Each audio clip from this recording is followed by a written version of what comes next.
And welcome once again to the Movies and Stuff Show. My name is Dan. Joining me, my co-host Marty and Abe. Hey, what's up?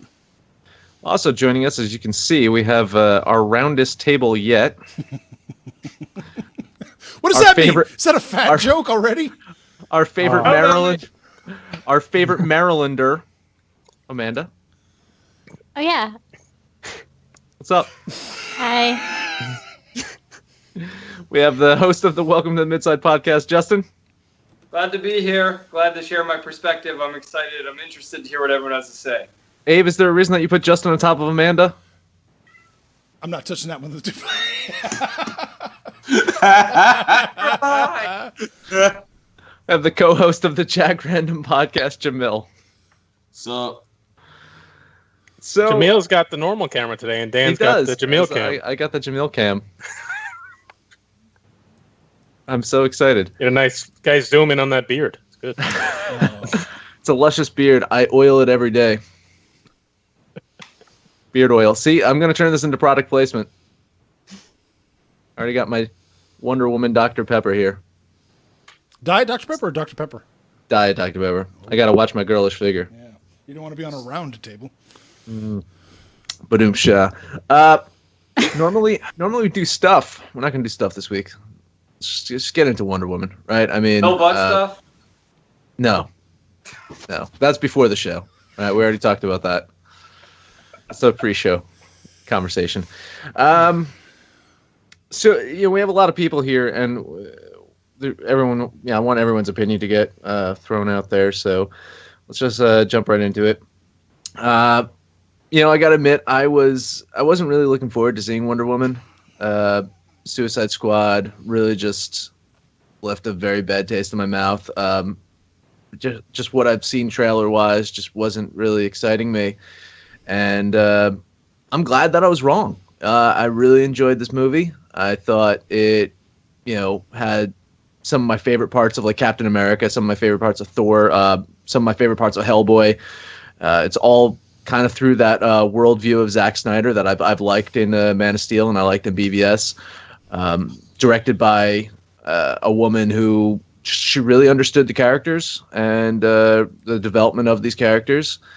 And again, I came away from it very, very happy. I think it's one of the best superhero films that I've seen in a long time.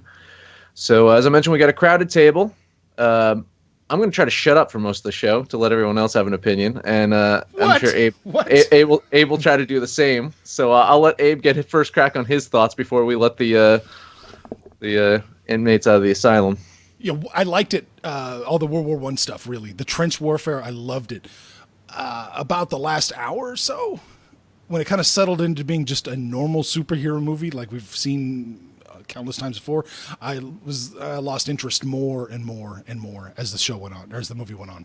That's really it. But the World War I stuff, the trench warfare, that was the best. That was the best. You didn't like the fact that there was actually like real stakes in this movie, like the fact that like that whole. We'll preface this by saying, spoiler alert, because we're really going to just tear this, into pieces with the spoilers.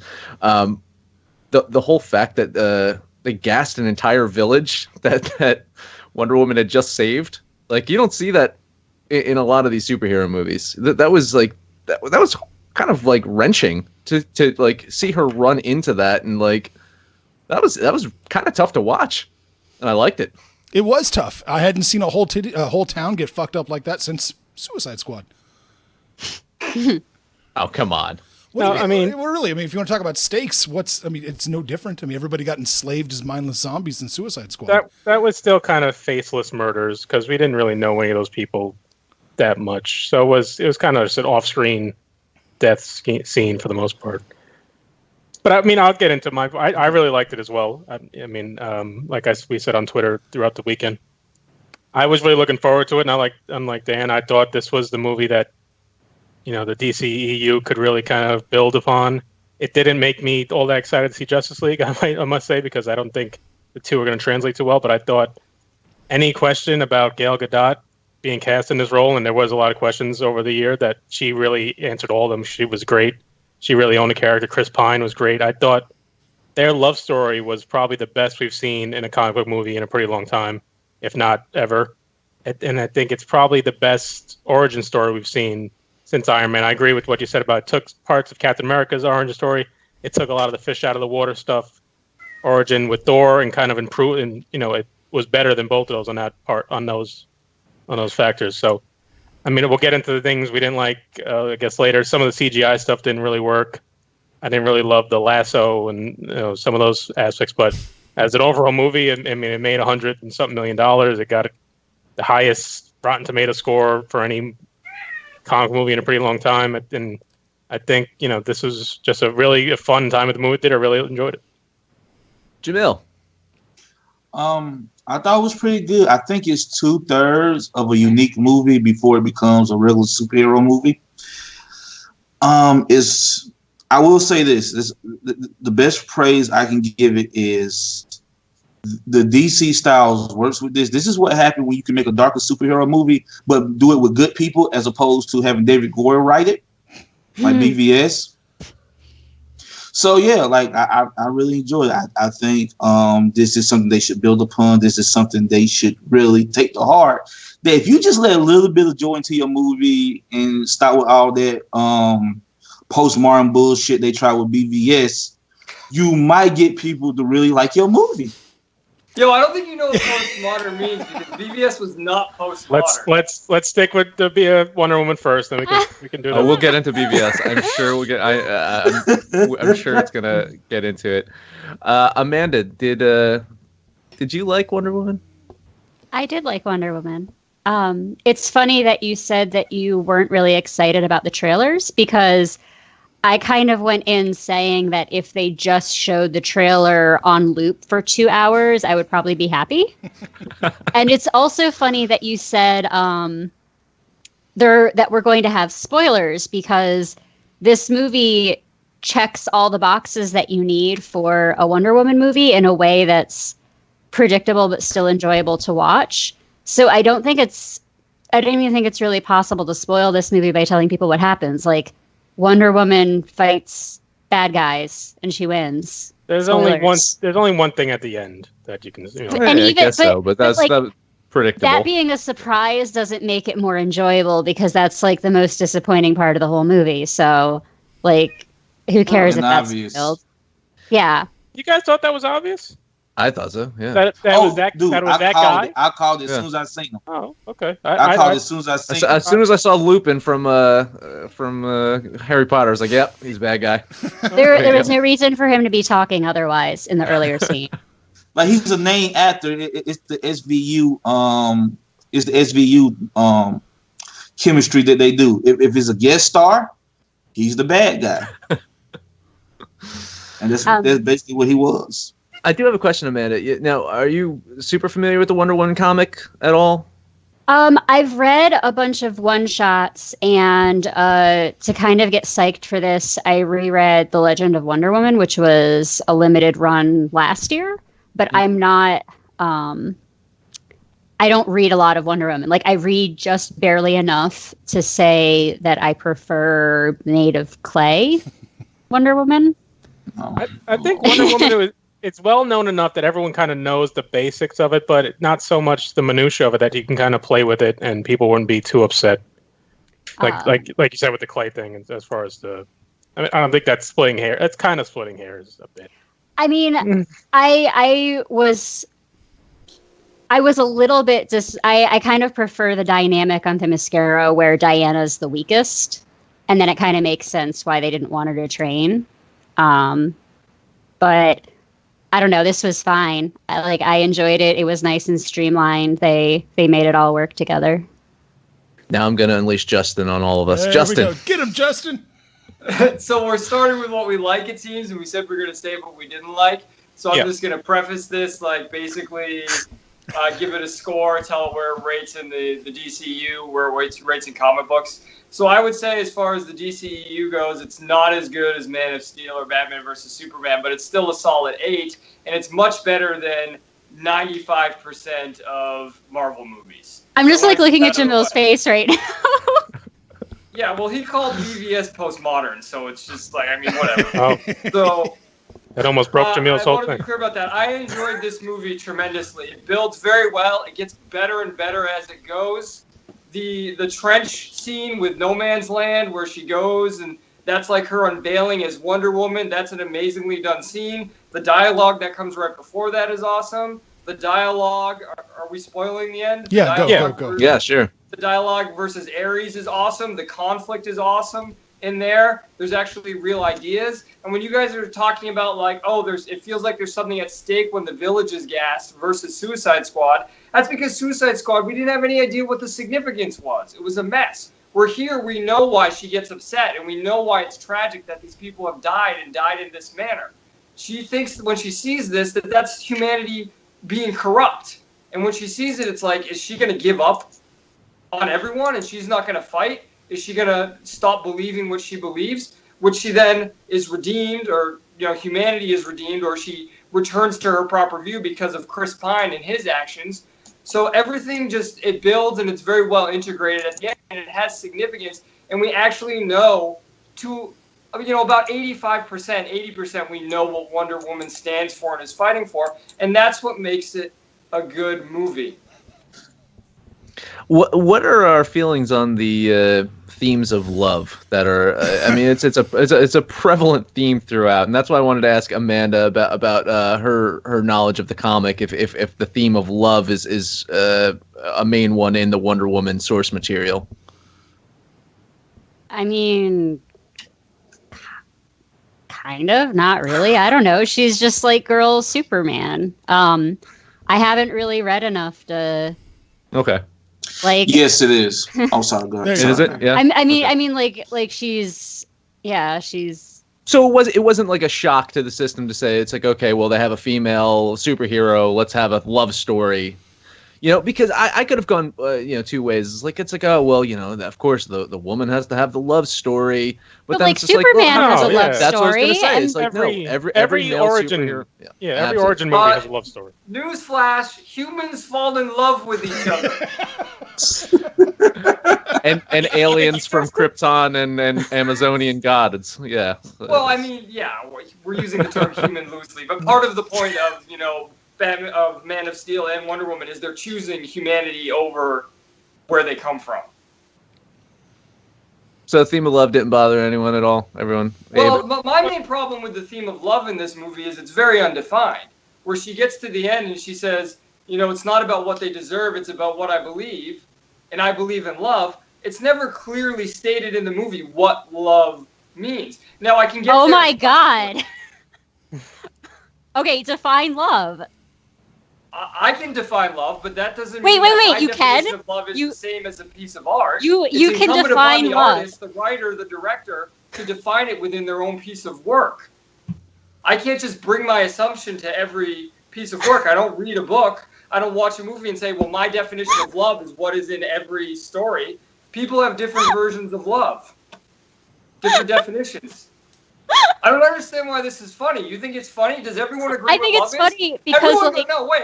If you're gonna sit there and fucking laugh like All right, all right, all right, calm everyone down. go around and No, give their conflict's definition gonna of be love. Do you think we're all gonna agree what the definition is? So go ahead, keep laughing. I'm not sure if my fiance is watching yet, so I'm not going to give my definition. no, my point is that love is kind of an amorphous, undefinable quantity usually, and that I don't think anyone has a working definition for love unless they're an academic philosopher. So Well, I I'm think sorry it's for whoever ridiculous. tries to be in a relationship with you because I need All right. whoever I'm with to be able to Jesus. define love. Because if they can't tell me what it means to love me, that's very dangerous. I think she finds her love through Chris Pine in this movie, and that's when she has that kind I of agree. she has that And that's moment. how we can get there inductively. We can look Yeah. at, what Chris Pine's death. Does that mirror anyone else's death in the DCEU? I'm not sure he's dead, to be quite honest. Does it mirror anyone else's death in the DCEU? It more mirrors Marvel, Captain America. Yeah. Captain America, actually. Okay. Is Cap dead? DCU, I'm not sure what you mean as far as that, what it would mirror. It mirrors Superman's death in Batman vs. Superman. Superman's death is kind of lackluster because he's not dead. So this one you kind of assume he's dead. Although I think he won't be, just because the movie made too much money and people love his character too much. They'll find a comic book way to bring him back somehow. But I really, just to get off the... As a villain named Gasman. Either he had something from the doctor or having sex with a goddess makes you invincible. I don't know. I think they're going to find a way somehow to bring him back. She impregnated him somehow. The most practical way to probably do it is he came back as Kirk already, so he can do it. Oh yeah, you're right. Just needs Khan. He needs Khan's blood. Oh my God! Wonder Woman fighting the eugenics war in Star Trek. Yes, that's what we need. He needs Doctor Strange. He needs Doctor Strange's blood somehow. Who is actually Khan, and we'll have one big universe of non-dying movies. There you go.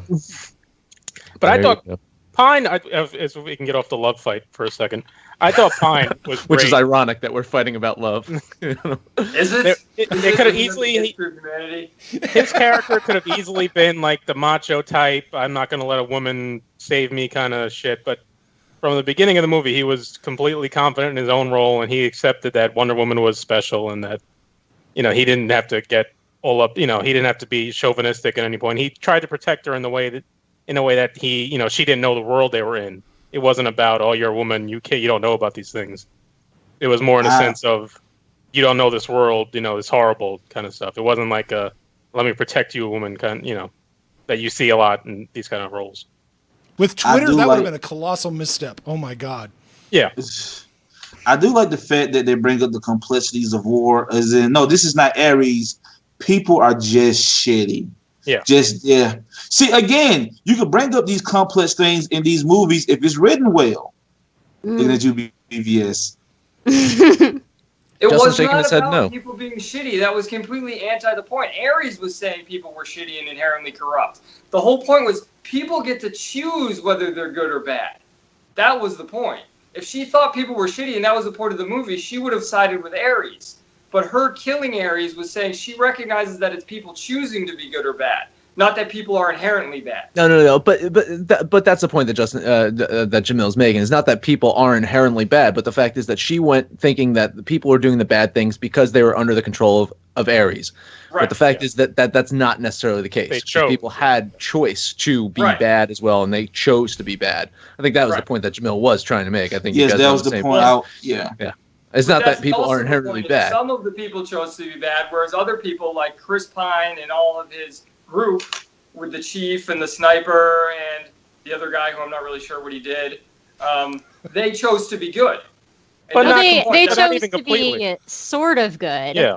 He admits that they weren't always good all the time, and that kind of bothered her. Right.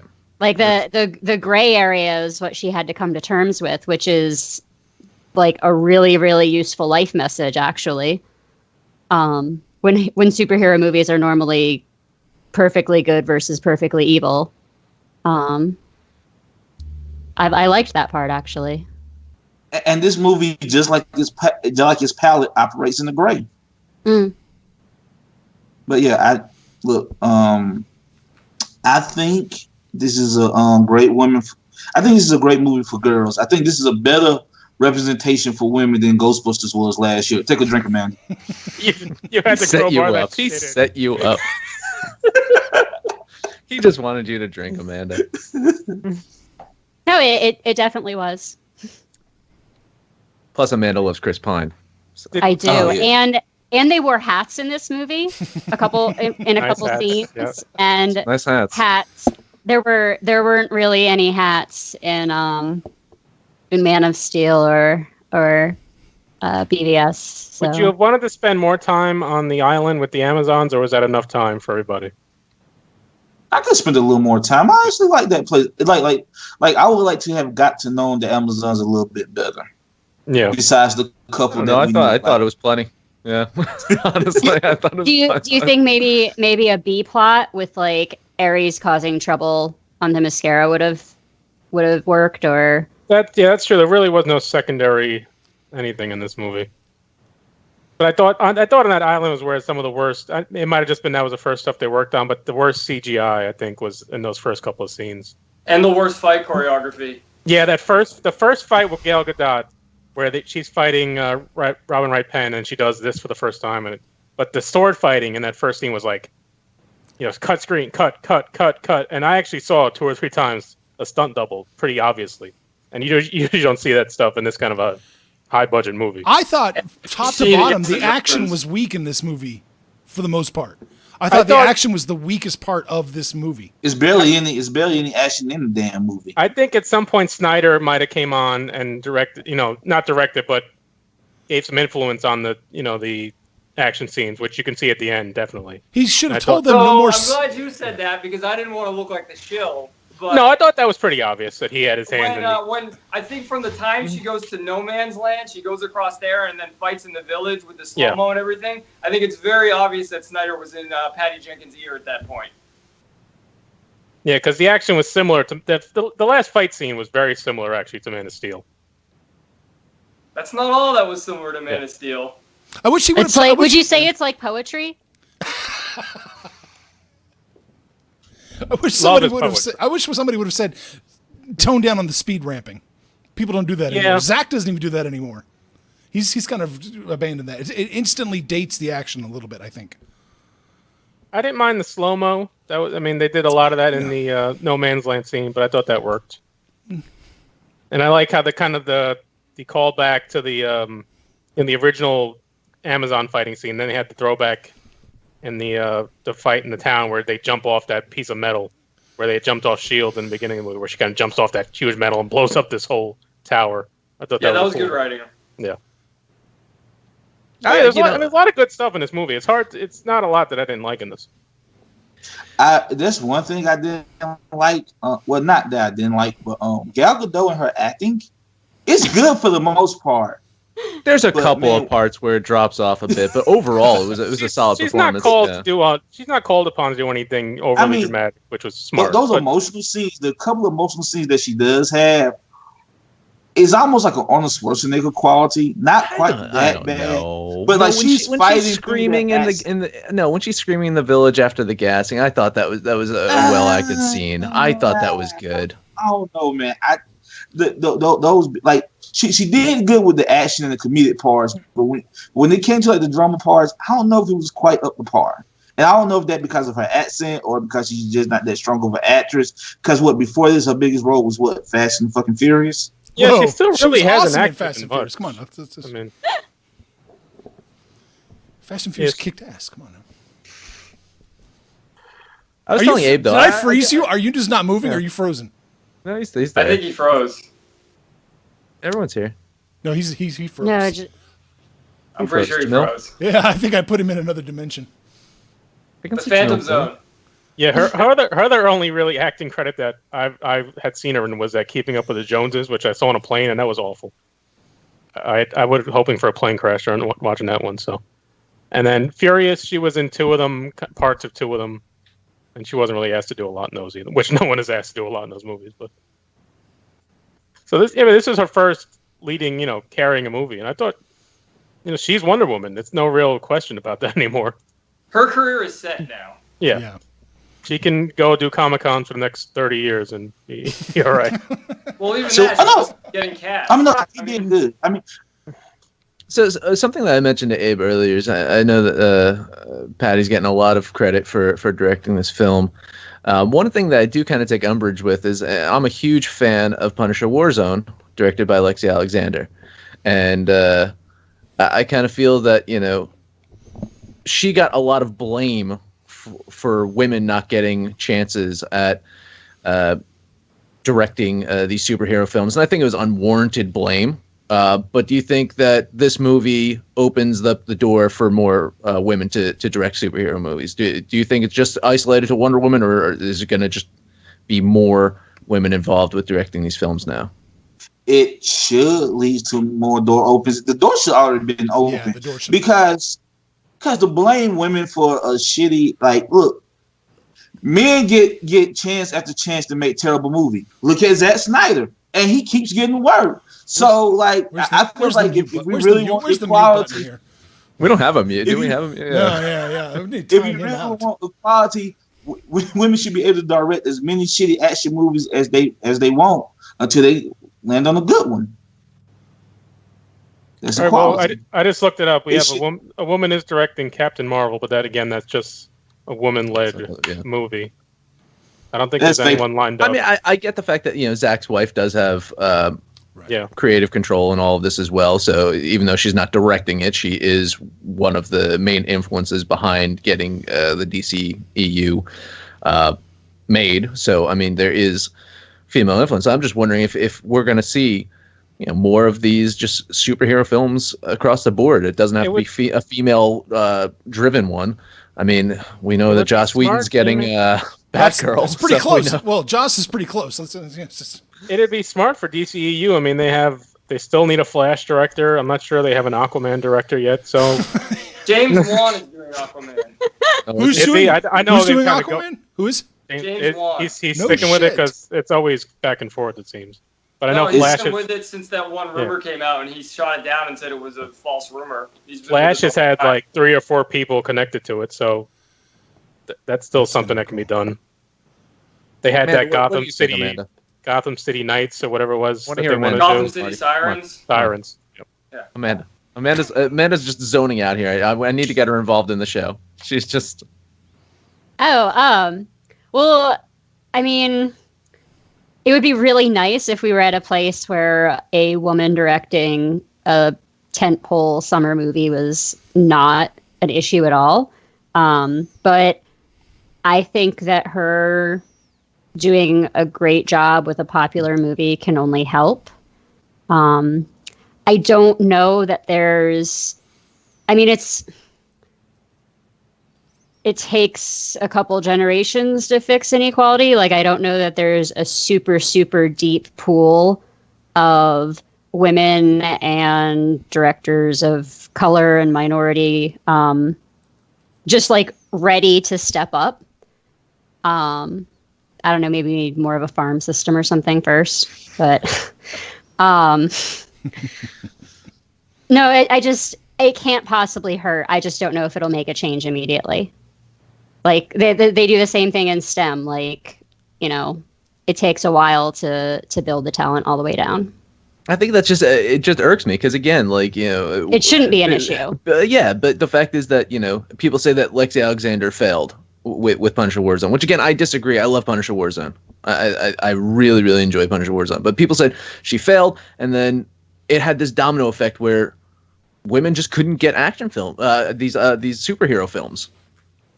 Like, it had such a negative reaction to it. Now, you would hope that, conversely, a woman does such a great job and this movie's making tons of money that you would say, okay, well, this should now positively go the other way. But I don't think that's going to be the case, and that kind of irks me. I mean, I think we would get more female directors in these movies when we get more female superhero movies that's led by females. Because, Marvel is sitting on stock of like the best female superheroes that they're just not using at all. Like, DC is actually the weaker of the two when it comes to female superheroes. They just have Wonder Woman, and she's not that strong of a comic book character to begin with. So if Marvel could get off their ass and just use those complicated female characters that they have, we'll have more female directors. So you're not a fan of Batgirl, I take it? Batgirl, she was better in the wheelchair. But look, just a brief aside, like, she wasn't used until she got shot in the Killing Joke. Yeah. She was pretty much a non-character before then. Everybody complains about that, but they wasn't using her. That's why they shot her. Talking about DC and women, though, DC has great female villains, though, right? Can we agree with that, though? I mean, yeah, but they tried Batman has good female villains. Sure, yeah. That's about it. That tells us a lot more about the guys writing Batman than anything else. But yeah, like Marvel's actually sitting on a stronger staple. They're just not using them, and they should. And I ain't talking about Captain Marvel because she's shit.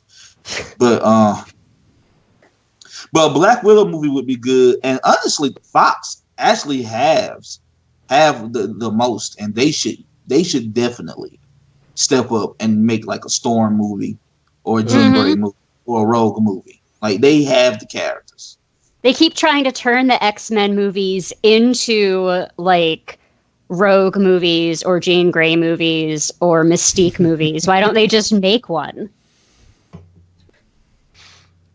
Speaking of villains, what do we like about the villains in this movie, though? Justin, did you like the bad guys in this movie? I liked the twist on it. I liked, I didn't find the twist obvious because I thought they were going to go with Ares didn't actually exist. But as far as concretizing the theme and showing the conflict in the final fight, I thought Ares was a great villain. I do wish he had been present more throughout the movie, literally, like we saw the conflict more, especially in Themyscira. That was my problem with the opening, is I thought there wasn't any sort of antagonistic threat at that point. There wasn't any sort of conflict in that sense of the greater overarching. But the minor villains were good too when you put them into scope, and especially what they did with Dr. Poison was great. I mean, I heard a lot of stuff in the press and a lot of people speculating that Dr. Poison was the main villain of the movie, and it's good they have a female villain too. But what they did with her at the end, that Wonder Woman had to save her, and even though she looks like she's flawed and broken, that Wonder Woman still saves her even though Ares wants to kill her. I thought everything they did with all of the three main villains worked very well. I think that was one of the best things about the movie. I like the villains. I did. I felt, I think a lot of the times we go into these superhero movies and we get kind of a meh kind of villain, and I liked the ensemble of villainry in this movie. It wasn't just one person. I think it worked well as a team of villains. No one was a super strong villain. Granted, it was a god that she had to kill. But she's a god. Yeah. So I didn't hear a lot of people complaining that she stabbed a dude and then killed a god when Superman broke Zod's neck, though. Wah. So Superman, I have no Batman problem kills, with Superman. Wonder Woman, no one cares. Yeah. Because Wonder Woman kills anyway. She's the only one of the three that kills anyway. Like there's a story in the comic books where she breaks a dude's neck, and there's a big issue in the comic book. She's always been. Look, that's the problem with Wonder Woman, because she comes with this thing about love and peace, but she's like this weird, but she's like this hardened warrior at the same time. Like them two things don't gel. But she's the only one of the actual three that kills in the comic book. She's that's her thing. When you have to use the argument, they use that as an excuse. Is this way, you fail because it's an interpretation. And in this interpretation, Superman is killed and Batman is killed. Now Wonder Woman is killed. So clearly in the DCU, it's seen as moral to kill someone who's evil. That's what they're going with inside the universe. Yeah, because I'm pretty sure that's what they really was thinking about. Like when Batman was committing armed robbery, right? When he was committing armed robbery to steal some kryptonite to kill another dude and murdering all those dudes, he was being really moral at that point, right? Because like he does nothing heroic.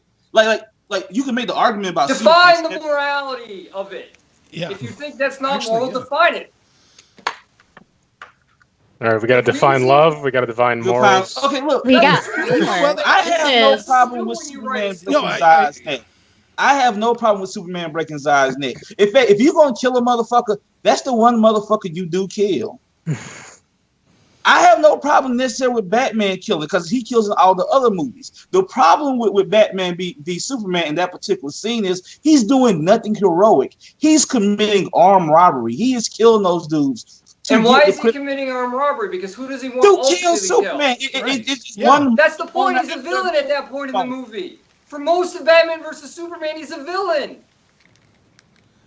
I don't think you're supposed to see him as a villain, but okay. You are. He's a devil symbol. Superman symbolizes an angel. He symbolizes a devil. Oh, get the fuck out of here. That shit, look, that fucking bullshit, that fake ass deep bullshit written by David. You know what? I want to apologize to Zack Snyder, because I originally watched a lot of David Goyer movies. David Goyer is just a terrible screenwriter. And like Zack Snyder giving a decent script is actually a pretty okay director. He's actually a pretty good director. So if the person who doesn't know what postmodern is wants to call someone a bad writer, I think the writer will take that.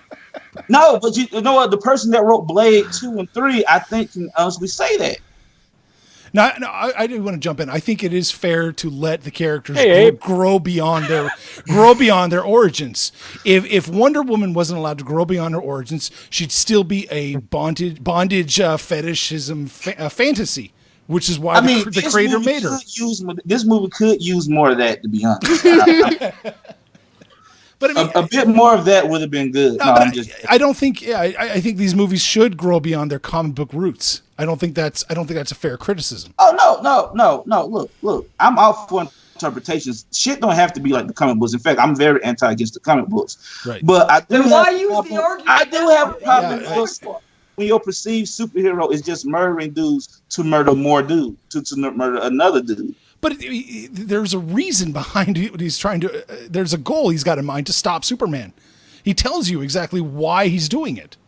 But like, how can you be mad at Superman for fucking all this destruction? Look, that's another problem with that movie is they're not that different than that movie. If you want to have conflict, they are the movie. That is the point.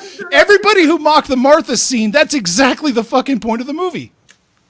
Look, when that's Superman it. Stops him, when Superman stops him and say, hey, you fucking up people, you stop that. Yes. Because you working outside the law. Excuse me while I work outside the law and fly away. What the fuck? Like, it's literally the same fucking thing. Why would Superman be mad at Batman for doing the same damn thing? Did you not watch the movie? Yes, I watched it. If you've got the mark, you're going to get killed in prison. It was all set up. Just pit those two against each other. But why would Superman even be mad at him? They are doing the same thing. There's no conflict because they are the same person. Like, literally, Superman works outside the law and sometimes murder people and sometimes fuck people up. The same thing that Batman does. So why would you be mad at him in the first place? Y'all are doing the same exact thing. What has Superman ever shown doing the same thing that Batman does in Batman versus Superman? They're both vigilantes. They're both work outside the law. Do they not? Okay, so that is one way in which they were similar. Correct. Do Superman not fuck up a dude at the beginning of that movie by crashing him through four walls? How's that any different? Also was a terrorist. How's that any than Batman branding child slavers? How's that any different? How Superman fucking up that one dude at the beginning any different from Batman branding a slave? How's that different? They both bad people, right? Am I wrong? Am I saying anything wrong? Are they both bad people? And did they not both fuck those people up, right? So why is Superman so angry at Batman to begin with? Like the motivation is not even clear. Well, am I saying anything fucking wrong? So are you assuming if I can jump into the screaming and cursing, I think the conflict in BVS is more so that Superman thinks he can control. He's the one there to fix everything, so he can do it all on his own. And Batman is the same conflict. He thinks he can do it on his own, and he doesn't want Superman telling him what to do. And Batman doesn't trust Superman doing anything on his own because he, saw all the tragedy. Not the conflict. A conflict. That is but Superman doesn't think that. Superman's conflict in BVS is that he doesn't know if he's doing the right thing. One of the things that I think is a real strength of the Wonder Woman movie is that we're not sitting here arguing about the motivations of characters when they could be ambiguous or they could be multifaceted. They're not ambiguous in the other movie. It's just that you can't go beyond. You don't want to go beyond the depth. I sit there and say they need more depth, and you say, well, we don't need that because we can all bring our own definition. If you have to bring your own definition to a movie, that has failed as a movie. That's what it boils down to. Now I understand. I wanted to know why everyone loves Wonder Woman. I get it now. I understand. Because it's an easy movie. Yeah, it's an easy movie for babies that has something for everybody. And so everybody likes part of it, and we're all happy when we go home, and we've gotten what we paid for, which at one level is good. Complexity is not the problem. The muddleness is the problem. Because again, Wonder Woman deals with some serious issues about war and what it means, but somehow it pulls it off better than whatever fucking BVS was trying to damn do. It is interesting. I think Wonder Woman will be forgotten, and BVS will still be argued about for a long time. Oh, I disagree with that. Yeah. I disagree with Wonder Woman being forgotten. It's going to be the first $100 million, female directed. Well, that's a Trivial Pursuit question. I mean, it's historic. Actually, well, and if they can build upon this and they're going to make a 2 and 3, and if she then she becomes the focus of some of these Justice League movies, which I wouldn't be shocked now if you start hearing about, reshoots that now put her more in the movie. Oh, People they are already said that that. story. Yeah, they were trying to say that. Yeah. Yeah. I just a Warner Brothers movie doing reshoots is just mind-boggling to me. But any movie new. Come on, Abe. I'm fucking. It's a Star Wars. How many goddamn reshoots have they gone through, man? Oh, Like, and it showed in Rogue One. It showed in Rogue One. Can we have Only Rogue reshoots One. for this show? Oh, How Never much would thought it about cost for us to reshoot this? not as much. much as Ghostbusters. Not much. Not the $40 million that. That. Yeah, the ironic thing about that too is Dan Aykroyd spent $40 million to direct a movie once, and it made $8 million. So Yeah. I mean, nothing but trouble. Him bringing up him bringing up $40 million was actually kind of ironic. That's not his money, so what does he give a fuck? Where do they talked? We already heard this week that 2 is already greenlit. Of course, Patty Jenkins is back. Yeah. There's a talk of it coming to America this time. What time period do we think we want to see this character go into now? Because we have 100 years. Not the between 80s. the end of this please. movie and not the Please. 80s. After seeing X-Men Apocalypse, not the 80s. We do not need to see Wonder Woman in the 80s. They have 100 years basically to play with. If it's a Or- theme of That's- love, maybe do the 60s. Come on. Well, they That's could enough. 40s. They could do the spy movie, or 50s with the commies. I Infiltrating. wouldn't want to go right to World War II. I think that'd be cheap. But You see, that's my problem with this movie because apparently Wonder Woman has been in hiding since World War One. If you to infer that from BVS, she just hasn't been around since then. And I don't think that Wonder Woman deals with this Wonder Woman because I was thinking, okay, she's been in hiding. Did she just skip over World War II and the Holocaust?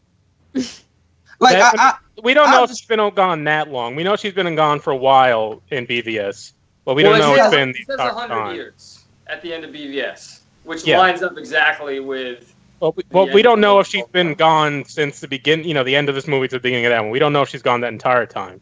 But that's what I'm saying. She says 100 years, That's which okay. lines up timeline-wise. Maybe she was on Mars with John Jones.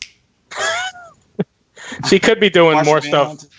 behind. Patty Jenkins has apparently given a hand-wavy explanation where she says, when she says that in BVS, that it means that she withdrew. She didn't give up on humanity. She just withdrew. So apparently Patty Jenkins gave that in an interview as a hand-wavy explanation. So I think if they do a sequel, it will be post-Justice League for Wonder Woman. I don't think it will be in 100 years. See, I wouldn't love that. Yeah, but see, this is the thing though. I don't mind her I don't mind that she withdrew. It just doesn't make sense with this Wonder Woman we see in this movie because I don't think she would skip World War II. Because she's not at a place. She's at a down place here with the death of Chris Pine and everything, but she's not at a place where I'm giving up on humanity yet. No, I understand that. It just, I feel like if she was still active, somebody would have heard of her. Because apparently no one has ever heard of her. And Superman is technically the first superhero to come public. Right.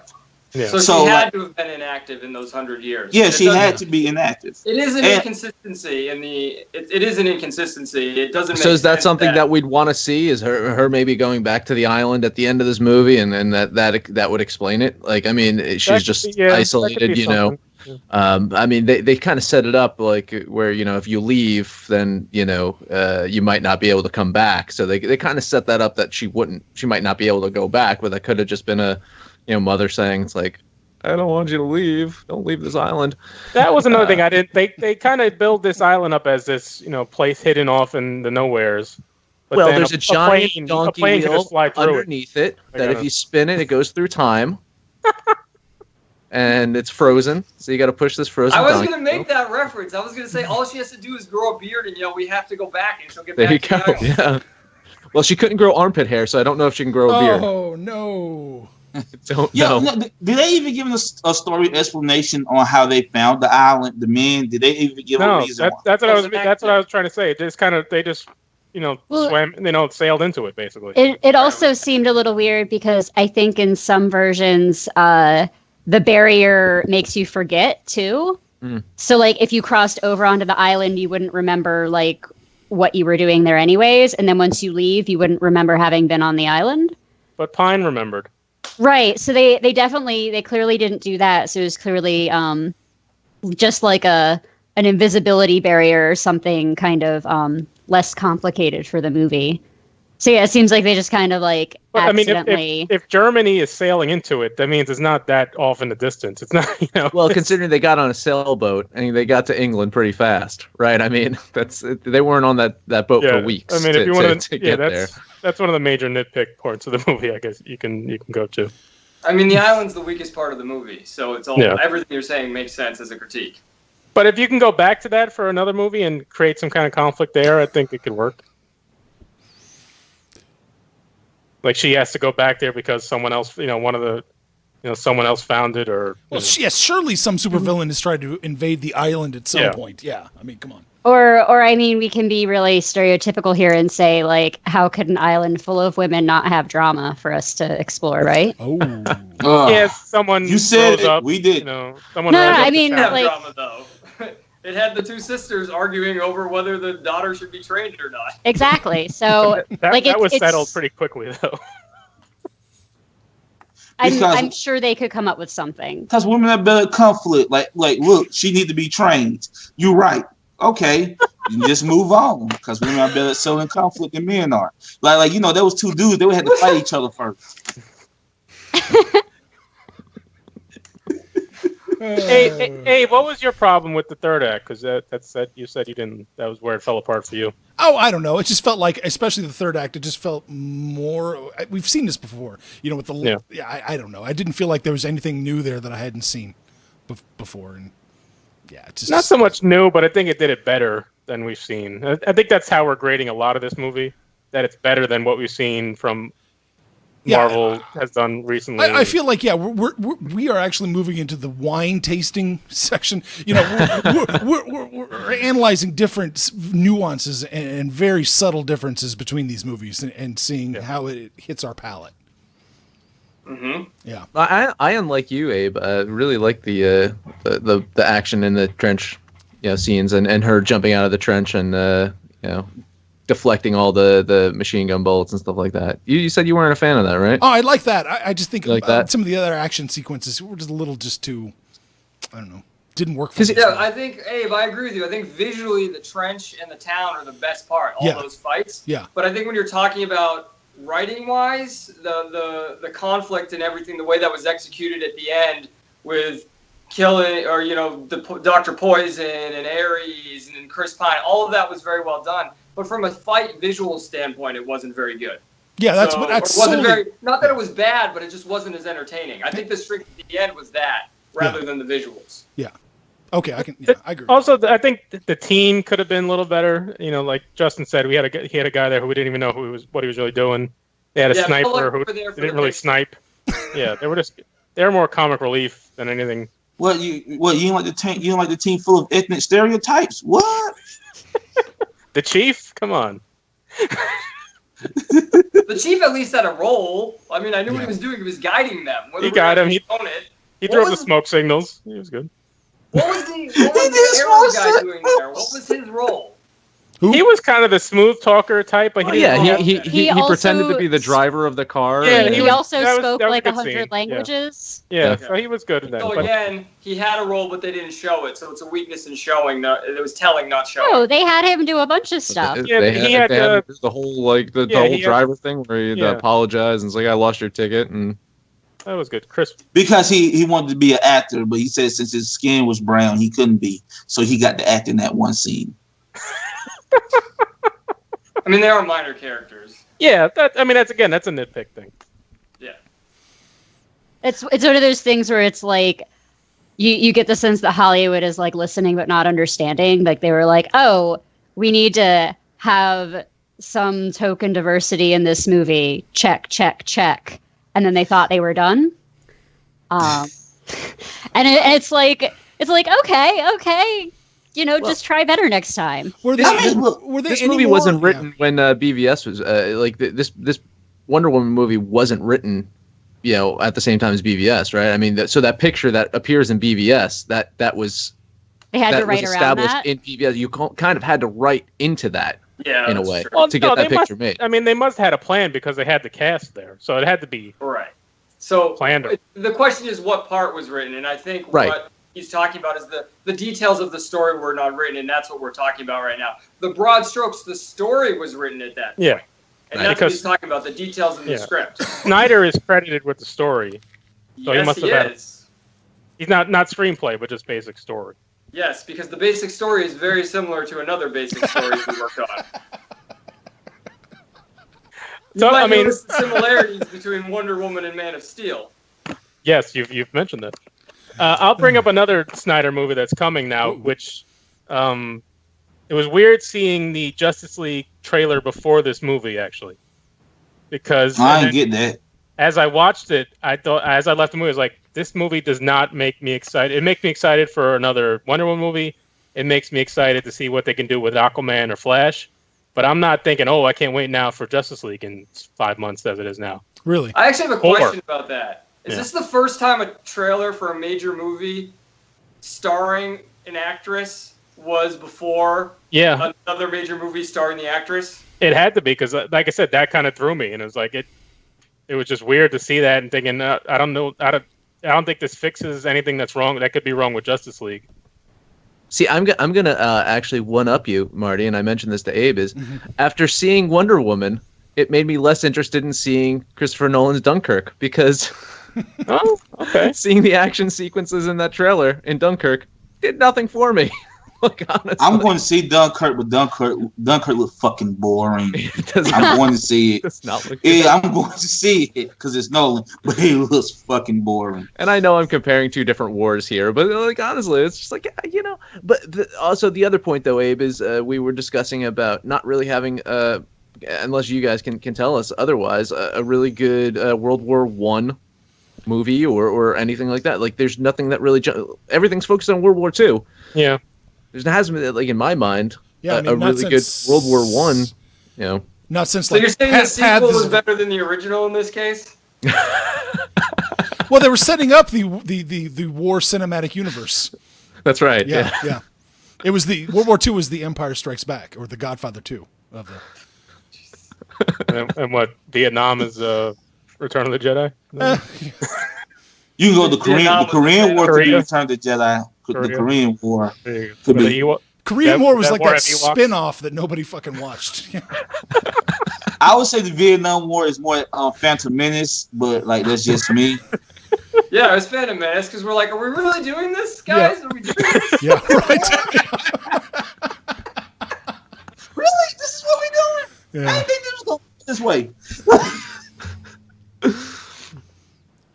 I like the setting and the fact that it took place during World War I, because I haven't been able to connect. I liked it. It was close to them with taking on the war with less easily definable bad guys, even though it still ended up being the Germans. But like I think that's the reason World War II is used so much, is because Nazis are bad. World War I is a little more, it's a little more. His name was the Kaiser. Come on. How much more badass can you get? He's the fucking Kaiser. Yeah. I think Kaiser sounds like more ominous than Führer. I must say, almost all the German stuff in this movie is pretty similar to the German stuff in Captain America, the first one. That's why they went to World War I, right? If Captain America doesn't exist, they're doing World War II. Yeah. But I thought there is like source material that takes place Wonder Woman in World War I. Am I wrong? No, it's always World War II. Was it? Oh, okay. She was an invention of that era. Like most heroes, like everybody fought Nazis back then. Gotcha. Superman, Captain America. I think even Batman might have punched a Nazi or two back then. But there's the one, colonel. There's the, the rogue colonel with the scientists making the special weapons, and it's almost beat for Pete. But I think it's done better, but it's still very beat for Pete. I know it was touched on a little bit, but my computer froze. So everybody was okay with her being like the daughter of Zeus? Everybody was okay with that? I saw it. I mean, that was pretty obvious that it was going to do something with that. I thought she might have been the child of Ares. Maybe they would throw that in there for. I did say earlier I slightly prefer made of clay, but I didn't have a problem with it in this movie. I feel like they kind of streamlined everything, and it was fine. But I mean, was she made of clay in this movie? They said that's what they told her at first. Yeah, they lied to her. I thought Zeus made her from clay and breathed life into her. Yeah, that's what they told her. But then Ares reveals to her that it was Zeus that was her father through whatever. I mean, if he makes her from clay and breathes, I mean, like I said, that's why are- it's a splitting hairs kind of It situation. depends, because sometimes it's Artemis that breathes life into her. Go ahead. I'm sorry, man. Yeah, no, I was gonna say that sometimes made of clay doesn't mean that Zeus was involved. There are versions where Diana is entirely a female creation, and so I feel like throwing Zeus in at the last minute undermines that just slightly. But And I I don't like her being super overpowered, but I'm fine with it. Like it's, yeah. I like the Zeus thing for two reasons.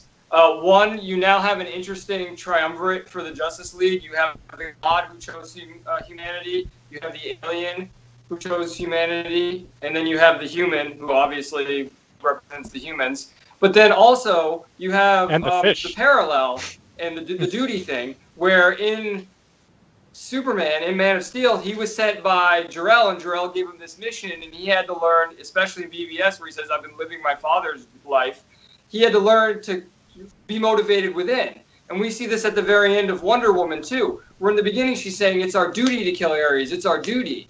Where at the end she decides, no, I value this, and I want to fight for humans.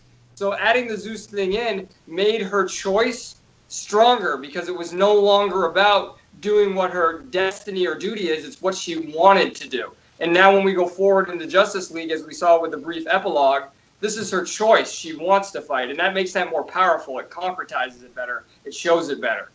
I do want to make a point that, man, Doomsday must have been a really tough motherfucker, because, I mean, she just slayed a god back, 100 years ago, and then it's just like, Doomsday. It's all retcon. It's okay. It's okay. We don't think about it. We'll just move on. But it makes those scenes better, because as she's fighting him, you can see her getting like excited and smiling at him as she's getting lightning and whatever thrown at him, and she took everything he gave her. She wasn't really ever hurt really.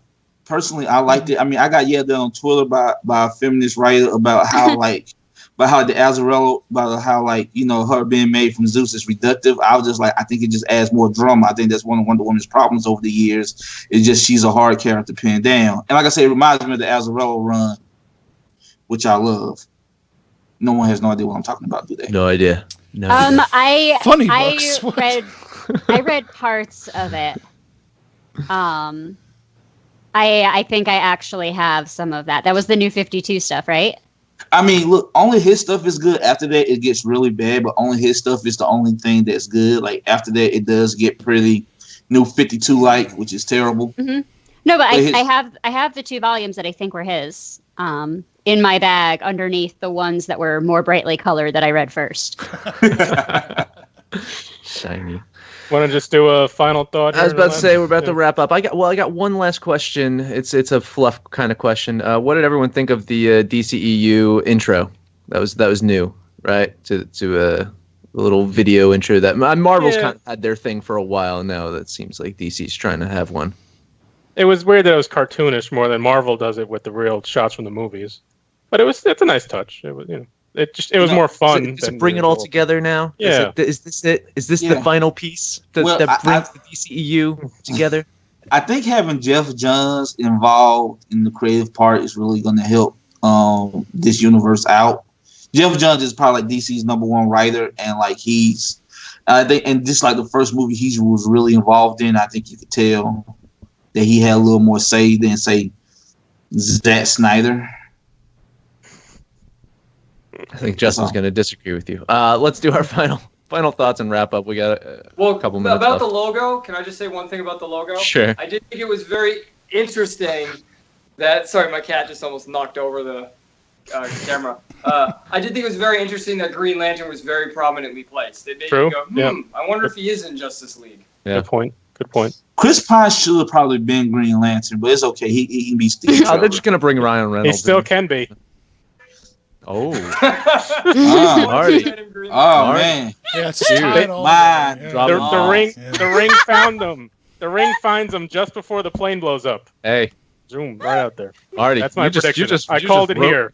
I called it here. If it comes through. He changed his name to Hal Jordan because he's in space. Perfect. Yeah. Why not? Fuck it.